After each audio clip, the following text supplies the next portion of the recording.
Hello friends, I welcome you all in today's the Hindu news discussion. इस video में complete the Hindu newspaper को discuss करेंगे। Date है आज की अक्टूबर 3, सैटरडे 2020। तो सबसे फर्स्ट जो न्यूज़ आ रही है उसको सबसे पहले मैं आपको 1 मिनट के अंदर अपने ब्रॉड टॉपिक बता दूं। आज कौन से ब्रॉड टॉपिक अपन नोट्स के बेसिस पे डिस्कस करेंगे।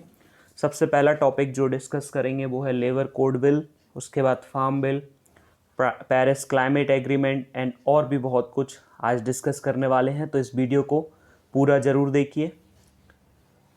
स्टार्ट करते हैं। सबसे पहली जो न्यूज़ आ रही है, डोनाल्ड ट्रंप जो प्रेसिडेंट ऑफ यूएसए हैं वो उनको कोरोना वायरस पॉजिटिव आया है और उनकी वाइफ को भी। अब यूएस इलेक्शन के जस्ट पहले ही आया है, तो he will not be able to take so many rallies. Then यहाँ पे कोई भी इम्पोर्टेंट न्यूज़ नहीं है। First news, it is the political news. LJP will go in alone in Bihar but back Modi. This is the political news. Then PDP leaders seek to meet Mehbooba, ये भी political news है। Then here one important news but it is very small. It is written 16% of PDS rise stocks in MP unfit। तो सबसे पहले PDS के बारे में discuss कर लेते हैं नोट्स के बेसिस पे। PDS यहाँ पे आप सर्च करेंगे PDS, तो आपको जो पब्लिक डिस्ट्रीब्यूशन सिस्टम है गवर्नमेंट का, ये PDS जो है उसको अपन पेपर 2 और paper 3, general studies paper 2 paper 3 में इंक्लूड कर सकते हैं। पब्लिक डिस्ट्रीब्यूशन सिस्टम PDS जो है वो गवर्नमेंट पॉलिसीज़ एंड इंटरवेंशन के अंडर आता है। और पब्लिक डिस्ट्रीब्यूशन सिस्टम जो है Indian food security system established under the ministry of consumer affairs, food and public distribution. जो PDS है एक ऐसा सिस्टम है जो इवॉल्व हुआ है, जो स्कैरसिटी ऑफ फूड ग्रेन थी उसको ख़त्म करने के लिए और फूड को एक अफोर्डेबल प्राइजेस पे जो पुअर पीपल हैं उनको प्रोवाइड करने के लिए। और PDS जो है वो दोनों जो हैं, मतलब सेंट्रल एंड स्टेट गवर्नमेंट दोनों की रिस्पॉन्सिबिलिटी पे वर्क करता है। सेंट्रल गवर्नमेंट जो है फूड कॉरपोरेशन ऑफ इंडिया के through has assumed the responsibility of procurement, storage, transportation and bulk allocation of food grains to the state governments. तो इस तरह से जो PDF सिस्टम है उसमें फूड जो है वो गवर्नमेंट परचेस करती है और फिर उसको फेयर प्राइस शॉप से जो पुअर पीपल हैं उनको प्रोवाइड करा दिया जाता है। तो जो operation responsibilities including allocation with in the state, identification of eligible families, issue of ration card, supervision of functioning of fair price shop, ये सारा कुछ होता है। और PDS सिस्टम में इंडिया में बीट, राइस, शुगर, केरोसिन ये अलॉट किए जाते हैं स्टेट एंड यूटीज़ को, जो डिस्ट्रीब्यूट किए जाते हैं। And sometimes pulses, edible oil and iodise salt, spices etcetera also given. तो ये था PDS का सिस्टम।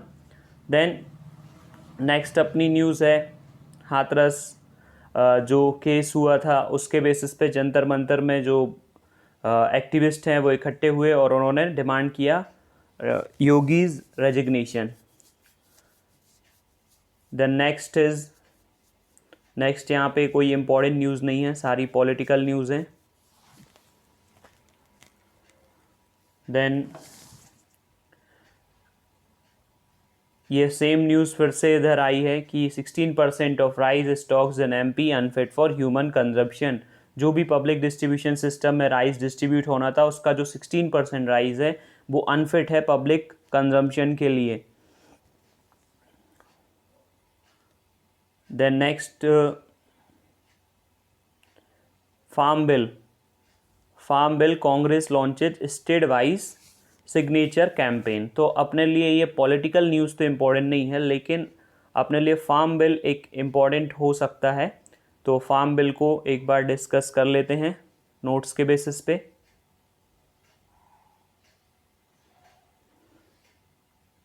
फार्म बिल 2020 ये जनरल स्टडीज़ पेपर 2 में आप इंक्लूड कर सकते हैं। Issues and challenges pertaining to federal structure।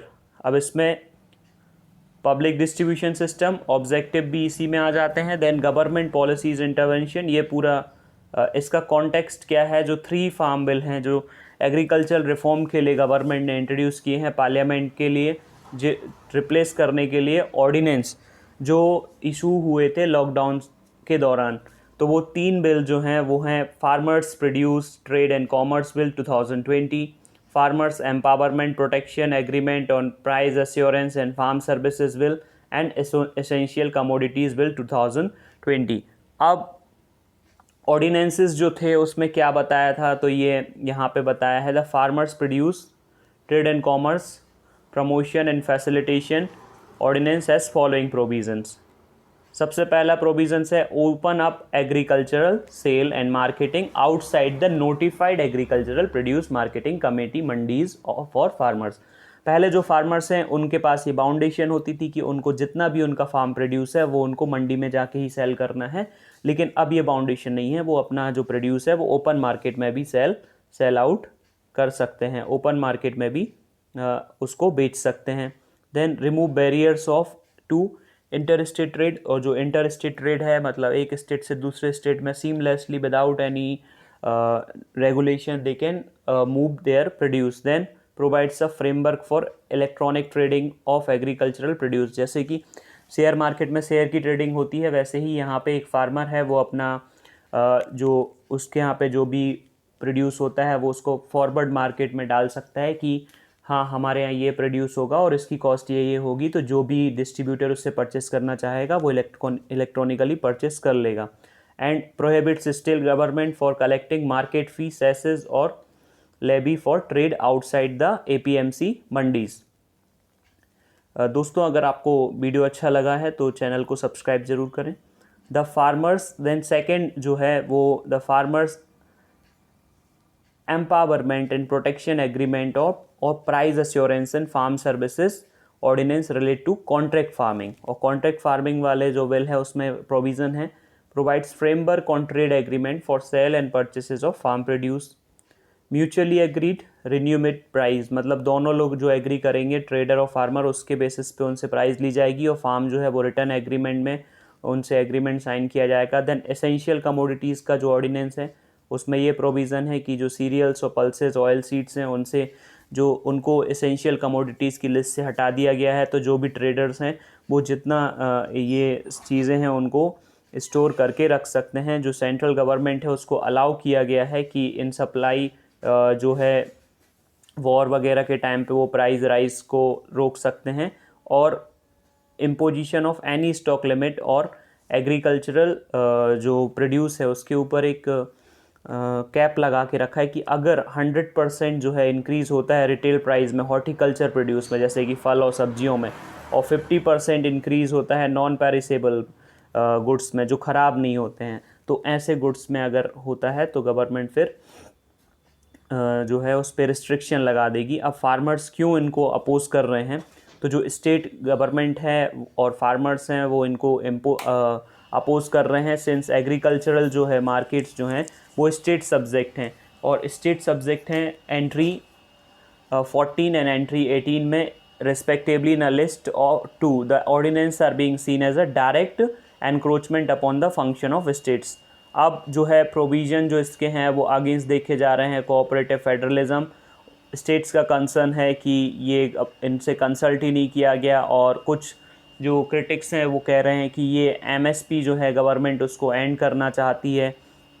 Then justification जो है law nowhere states that, जो ये लॉ गवर्नमेंट लेके आई है इसमें कहीं पे भी ये नहीं बताया गया है कि जो MSP है वो ख़त्म हो जाने वाला है, तो गवर्नमेंट की तरफ से ये बात भी किसानों को श्योर की गई है। इसके बाद नेक्स्ट न्यूज़ डिस्कस कर लेते हैं।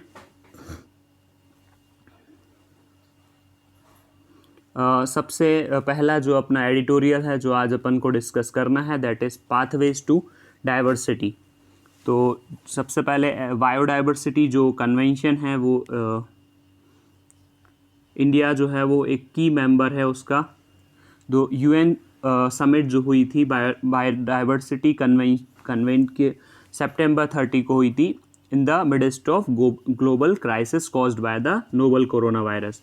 और ये नोवल कोरोना वायरस के बेसिस पे ही अभी चल रही थी। और इसमें जो है मेंबर नेशन है, उन्होंने एक कन्वेंशन साइन की है on the biological diversity, convention of biological diversity जो है, उन्होंने बायोडाइवर्सिटी लॉस और जो बायोडाइवर्सिटी का लॉस होता है उसकी वजह से कौन कौन सी जो हैं जो पैथोजन है, एनिमल है पैथोजन, उनका जो स्प्रेड है वो बढ़ रहा है।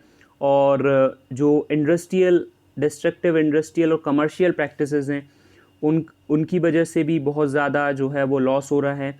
और एक कंसेंसस सेटअप हुई थी जो कि दशक पहले जो आईची जापान में हुई थी 2020 को ये सारी चीज़ें अचीव कर लेनी थी उनको, लेकिन ये स्पेक्टेक्युलरली फेल हो गई।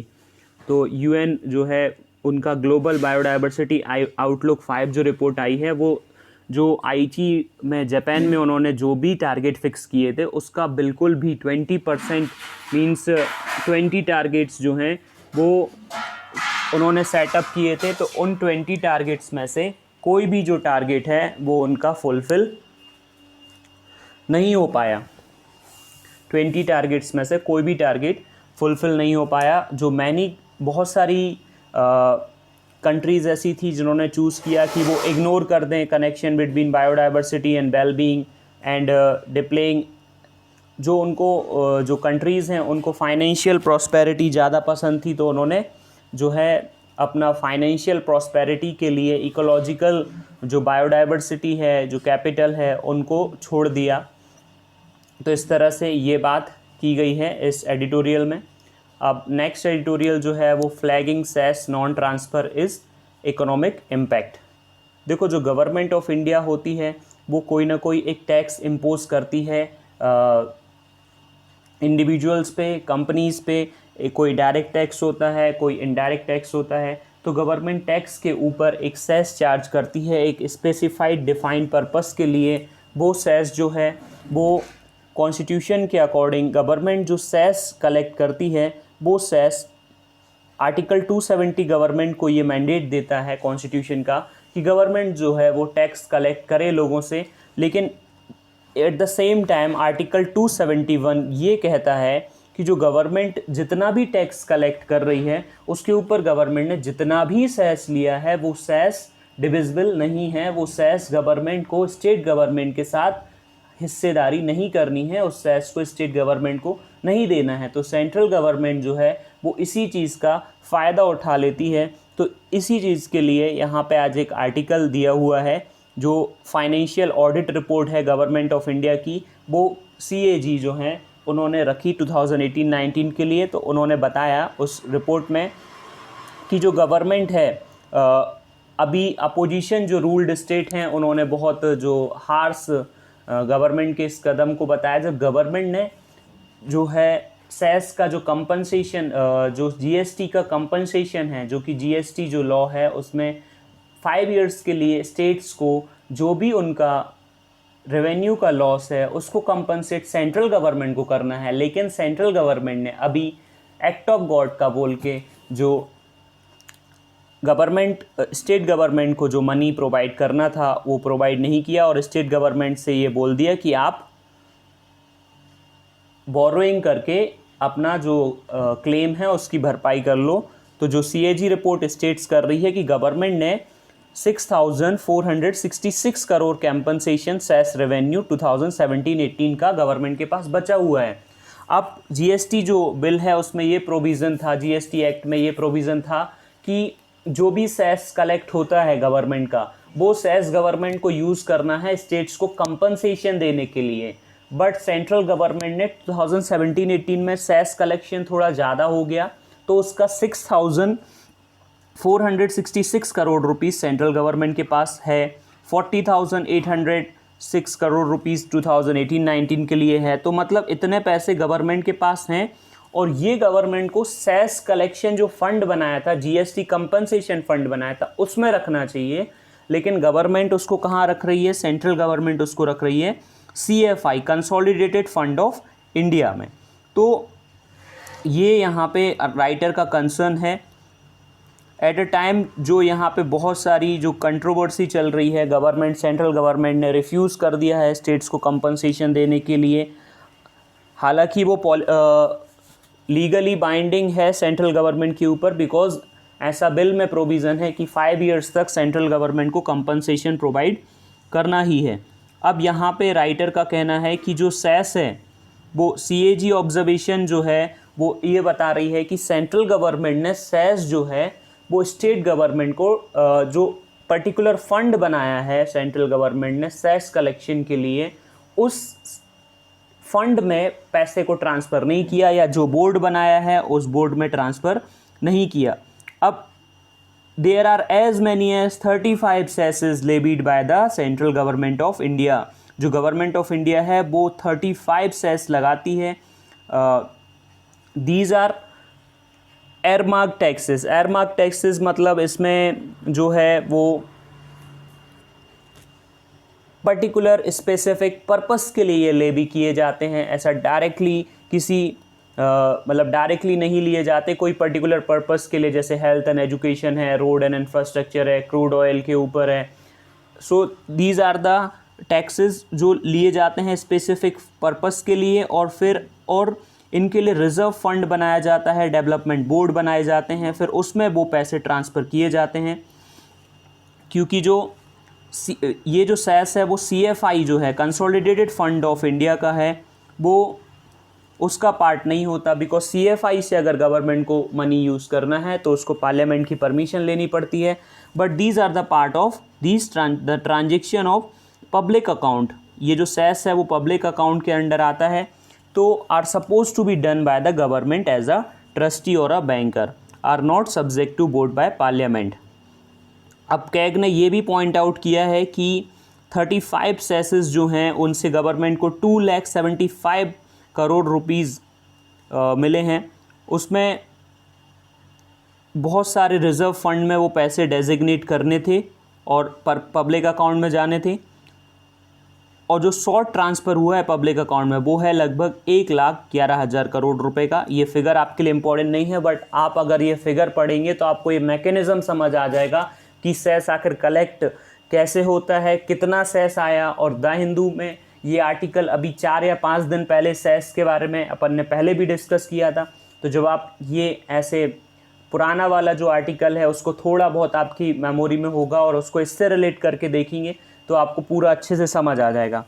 अब 47,272 करोड़ रुपीज़ हैं जो GST कंपनसेशन सेस फंड में जो हैं वो शॉर्ट हैं, और रोड सेस में 38,000 करोड़ रुपीज़ जो है वो शॉर्ट हैं, और गवर्नमेंट जो है उन्होंने क्रूड ऑयल से 1,24,399 करोड़ रुपीज़ जो है कलेक्ट किए, लेकिन उसको ट्रांसफ़र नहीं किया ऑयल इंडस्ट्री डेवलपमेंट बोर्ड को, और वो उसको CFI में ही जो है वो रखे हुए हैं। तो जो ट्रांसफ़र है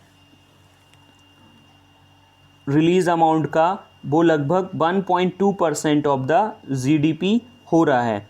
thus in addition to the off budget borrowing to cover fertiliser, और गवर्नमेंट ने जो है ऑफ बजट बोरोइंग को कवर करने के लिए भी सेस का यूज़ कर लिया है, ऐसा राइटर का कहना है। अब यहाँ पे प्रोसेस जो है बहुत ही ओपेक है, कुछ समझ नहीं आ रहा है। यहाँ पे राइटर का कहना है, should the government of India raise revenue through so many cesses. Government के पास क्या ये ऐसा मैंडेट है कि वो इतने सारे सेसेस जो है वो लेवी कर सकती है। अब सेसेस के साथ प्रॉब्लम ये है कि सेस जो है वो स्टेट गवर्नमेंट के साथ गवर्नमेंट को साझा करना ही नहीं है, शेयर करना ही नहीं है। तो अगर सेंट्रल गवर्नमेंट सेस लगा देती है तो उसमें स्टेट गवर्नमेंट का कोई भी बेनिफिट नहीं है। Should the government of India raises revenue through so many taxes. सेसेस जो हैं वो एगमार्क टैक्सेस हैं, मतलब वो किसी एक पर्टिकुलर पर्पस के लिए लगाए जाते हैं। नंबर ऑफ सेसेस इंडिया में है 35 सेसेस हैं, फाइनेंस और अदर मिनिस्ट्रीज़ के द्वारा लगाए जाते हैं जो सॉरी गवर्नमेंट जो है there are as many as 35 earmark cesses in a difficult to see जो है उनको, मतलब as priority areas requiring protection of funding. There is also possibility of limiting funding of important priorities areas of amount of set collection even when they require much larger amount. Too many cesses जो हैं उसकी वजह से tax system जो है वो और भी कॉम्प्लिकेटेड हो गया है. अब यहाँ पे गवर्नमेंटल अरेंजमेंट के बारे में मैं आपको आर्टिकल स्टार्ट करने से पहले ही बता चुका हूँ कि जो क्यों इतना ज़्यादा प्लोरीफेरेशन है सेस का, क्यों इतना ज़्यादा सेस प्रेवलेंट है इंडिया में, क्योंकि गवर्नमेंट के पास ये मैंडेट है कि under article 270 of the constitution constitution require the union government to distribute the proceeds in the union list based on the recommendation of finance commission. अब फाइनेंस कमीशन की recommendation के basis पे government को taxes जो है, जो tax collection है, उस टैक्स कलेक्शन को डिस्ट्रीब्यूट करना होता है स्टेट्स के बीच में. अच्छा, मुझे ये आप बता दीजिए कमेंट सेक्शन में कि 15th फाइनेंस कमीशन के चेयरमैन कौन है. देन यहाँ पे लेकिन आर्टिकल जो 271 है वो एक्सक्लूड कर देता है distribution of revenue from any surcharge और cess levied by the union government for any specified purpose. तो अब आप यहाँ पे देख रहे हैं ना, यूनियन गवर्नमेंट को एक अपर हेड मिल गया कि हाँ भाई हमें ये सेस तो शेयर करना ही नहीं है. तो अगर गवर्नमेंट सेस लगा देती है जनता के ऊपर तो उसको सेस का जो पैसा है वो यूनियन गवर्नमेंट के पास ही रहेगा. तो जो फाइनेंस कमीशन है वो 5 ईयर्स के लिए अपॉइंट किया जाता है और गवर्नमेंट जो है वो एडिशनल रेवेन्यू जो है वो कलेक्ट करती है सेस के through. This has been practiced at long despite the adverse comment by the finance commission. Union government जो है उसने मतलब ये माना है कि ये बहुत अच्छी प्रैक्टिस है. अब जो 14th फाइनेंस कमीशन है जिसके जो चेयरमैन हैं वो थे YV रेड्डी साहब, उन्होंने बताया था कि 42% जो है वो डिविजिबल पूल है. मतलब गवर्नमेंट को वर्टिकली 42% जितना भी उनका टैक्स कलेक्शन होता है डायरेक्ट इनडायरेक्ट सारे में से 42% जो टैक्स के रुपए हैं, पैसे हैं, वो स्टेट गवर्नमेंट्स को ट्रांसफ़र करने हैं. अब जो है उसमें almost all discretionary increase in taxes done by levies सेसेस and surcharges. अब गवर्नमेंट को 42% तो ट्रांसफ़र करने, लेकिन गवर्नमेंट जब टैक्स बढ़ाना चाहती है तो वो टैक्स सेस में बढ़ा देती है, जिसकी वजह से वो तो उसको शेयर करना ही नहीं पड़ता. और यहाँ पे बताया है the state share in gross central taxes was 35% और अभी 2019-20 में वो 32% हो गया है. और यहाँ पे जो राइटर है उन्होंने बताया है कि YV रेड्डी और GR रेड्डी जो हैं उन्होंने अपनी बुक फिजल फेडरलिज्म में जो सेसेस हैं एंड सरचार्जेस हैं वो 30% of central gross tax revenue 2001 में, मतलब 2001 में बहुत कम सेस लगाती थी गवर्नमेंट, लेकिन अचानक से 2015-16 में वो लगभग 16% सेस गवर्नमेंट लेवी करने लगी और 2020-21 में तो एज मच एज 20% हो जाएगा. तो यहाँ पे राइटर का ये कंसर्न है सेस के बारे में. देन नेक्स्ट न्यूज़ आ रही है जो यहाँ पे सारी की सारी ये पॉलिटिकल न्यूज़ हैं. Then next 3-fold increase in leopard capture translocation study. ये यहाँ पे स्टडी की गई है कर्नाटका में, जहाँ पे जो लेपर्ड हैं उनको ह्यूमन लेपर्ड कॉन्फ्लिक्ट के बेसिस पे जो लेपर्ड हैं उनको एक सुरक्षित जगह पे छोड़ा जा रहा है और ये बहुत ज़्यादा जो है उनको प्रोटेक्टेड एरिया में जो है लेपर्ड को भेज दिया जाता है. आप मुझे ये बता दीजिए कि जो IUCN का स्टेटस है उसके अकॉर्डिंग रेड लिस्ट में, रेड डेटा बुक में जो है लेपर्ड का क्या स्टेटस है, कमेंट सेक्शन में टाइप कर दीजिए.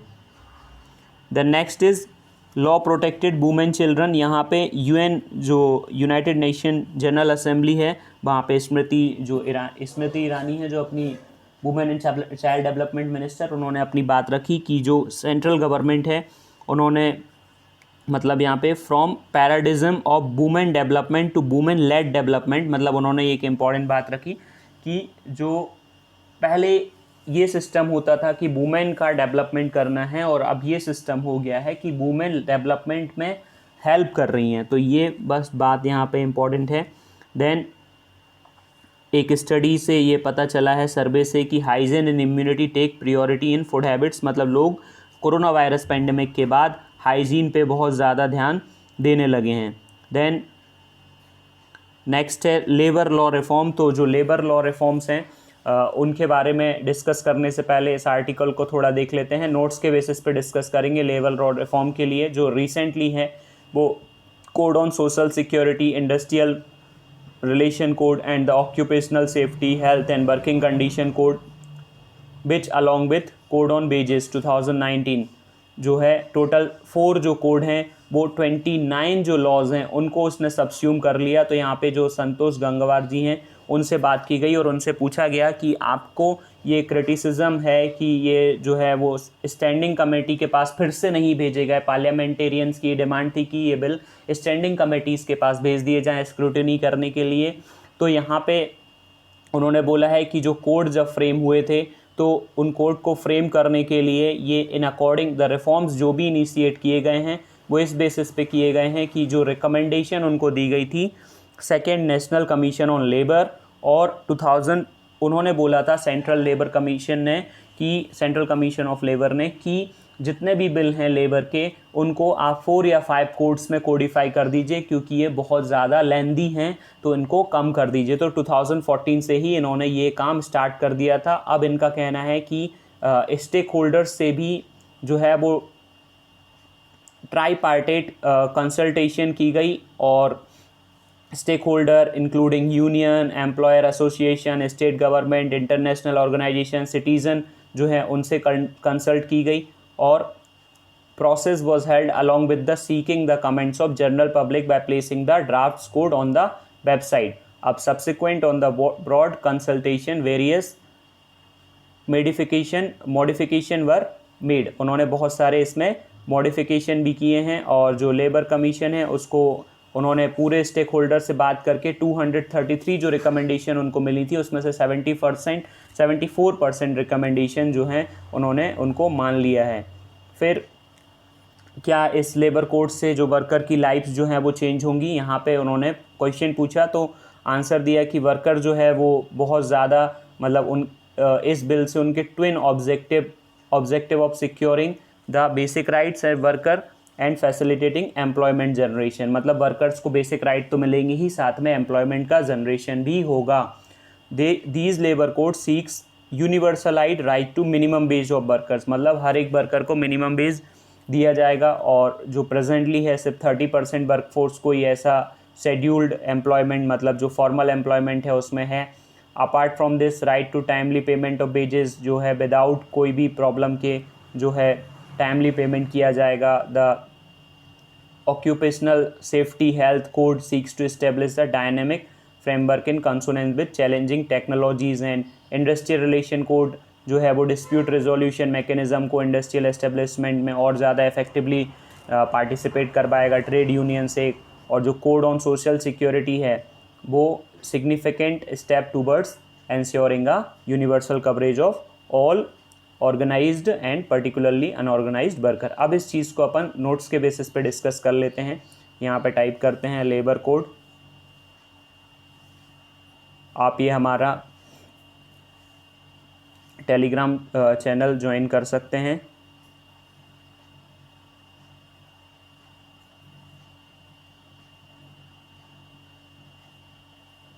यहाँ पे आपको बस टाइप करना है ये लेबर, तो लेबर से रिलेटेड जो भी आपका 1 मिनट वो नीचे पहुँच गया होगा। डेली के बेसिस पे जो भी न्यूज़ होते हैं वो सारी न्यूज़ यहाँ पे आपको नोट्स के बेसिस पे डिस्कस की जाती है क्योंकि जो क्वेश्चन है उसकी डिमांड। हाँ, अब ये जो 3 बिल्स हैं जो पार्लियामेंट ने पास किए हैं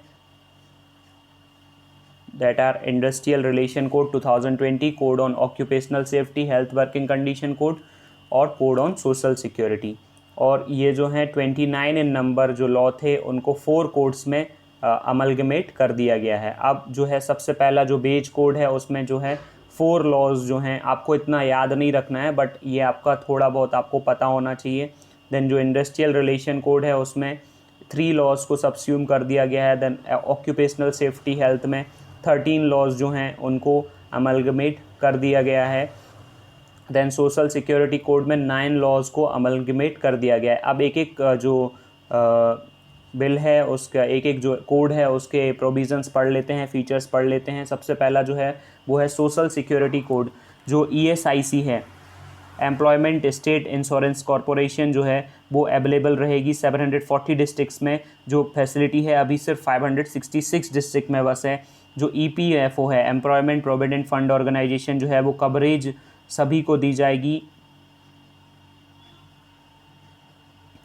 employment the coverage would be applicable to all establishment having 20 workers. जो PF जो कटता है, प्रोविडेंट फंड जो कटता है, एम्प्लॉयर देता है कुछ कंट्रीब्यूशन एम्प्लॉई का होता है, वो अब हर एक एस्टेब्लिशमेंट जिसमें 20 वर्कर्स हैं वहाँ पे रहेगा।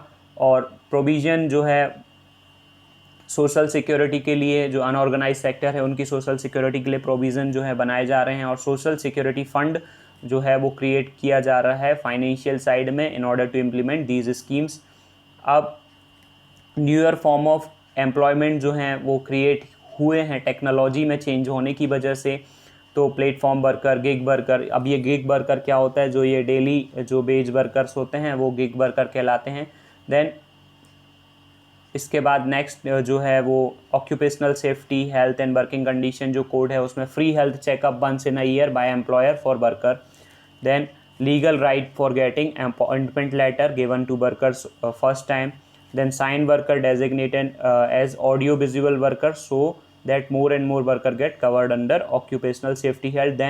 Then industrial relation code efforts made by government to quickly resolve dispute of workers include compulsory facility for helpline जो है वो redressal के लिए, फिर making national database of migrant worker, then provision of accumulation of one day leave for every 20 days worked was when work has been done for 180 days instead of 240। पहले 240 था। Women को every sphere of work जो है वो permit करने के लिए दिया गया है। Then provision of social security fund, 40 crore unorganised worker हैं, गिग वर्कर्स हैं, प्लेटफॉर्म वर्कर्स हैं, उनको दिया जाएगा। इसके बाद जो नेक्स्ट है 14 days notice for strike so that the period amicable solution comes out. तो इस तरह से ये नेक्स्ट जो न्यूज़ आ रही है वो बिजनेस पेज से है। दैट इज़ एक्सपोर्ट जो है वो 5.3% जो है सितंबर में इंक्रीज़ हुआ है और इंपोर्ट जो है वो फॉल हो रहा है, जिसकी वजह से डेफिसिट कम हो रहा है। देन टेस्ला जो है वो इंडियन मार्केट में एंटर कर रही है, लेकिन जो एलोन मस्क हैं उन्होंने एक ट्वीट का जवाब देते हुए बोला, लेकिन उन्होंने ये भी बोला कि इंडिया में जो पॉलिसीज़ हैं वो कहती हैं कि कोई भी जो इलेक्ट्रॉनिक कार है उसमें 100% तक जो है टैक्स लग जाता है, जिसकी वजह से कार की प्राइस बहुत बढ़ जाती है, तो वो अनवायबल हो जाती है लोगों को परचेस करने के लिए। और साथ ही साथ उन्होंने बोला कि इंडिया में जो लॉ है वो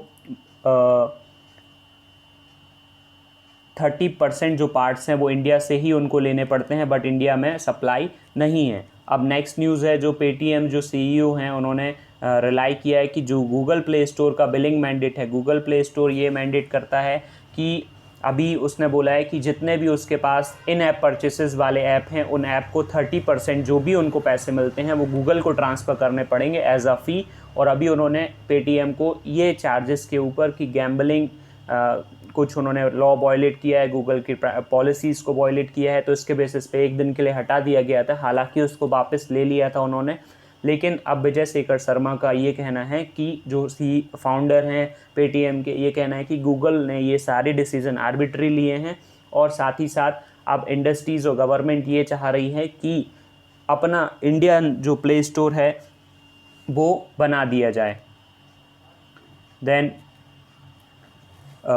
this was the news, this all in today's the Hindu news discussion. Video अगर आपको अच्छा लगा है तो वीडियो को लाइक करें, ज़्यादा से ज़्यादा शेयर करें और चैनल को सब्सक्राइब करें। Thank you very much.